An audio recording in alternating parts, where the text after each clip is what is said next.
Hello, and welcome back to our channel. In today's video, I'm going to walk you through how to use CC in Gmail effectively.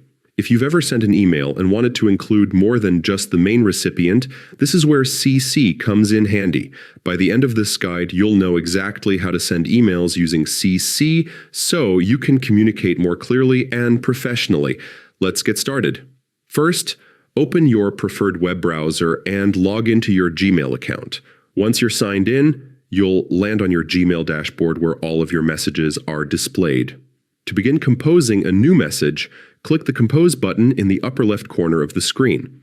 This will bring up a new message window. At the top of that window, you'll notice the To field. This is where you enter the email address of the primary recipient, meaning the main person you want to receive your message. Just type in their email and you're good to go. But what if you want to include other people in the conversation? That's where CC comes in. CC stands for carbon copy, and it allows you to send a copy of the same email to additional recipients. To use it, click on the small CC button located just below the To field. Once you click it, a new CC field will appear. Here you can type in the email addresses of anyone else you'd like to keep informed. Here's an important note. When you add people in the CC field, everyone included in the email can see the addresses of the other recipients. This is especially useful in group communication or team updates where transparency is needed and all parties should know who else is involved in the conversation.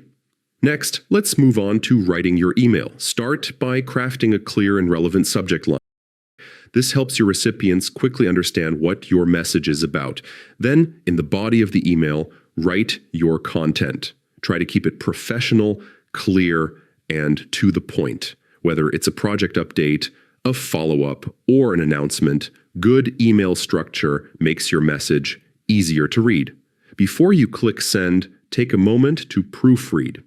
Double-check for typos, ensure attachments are included if needed, and make sure all the recipients are listed correctly in either the To or CC field. This final review step saves you from sending an incomplete or incorrect message. Once everything looks perfect, go ahead and hit the Send button. That's it. Your email, along with the CC recipients, is on its way. Using CC in Gmail is a simple but powerful tool that helps keep everyone in the loop without having to send multiple separate messages. And there you have it. Now you know exactly how to use CC in Gmail to manage your communication more effectively. Thanks for watching. If this tutorial helped you, don't forget to like, share, and subscribe to our channel for more easy-to-follow tech guides.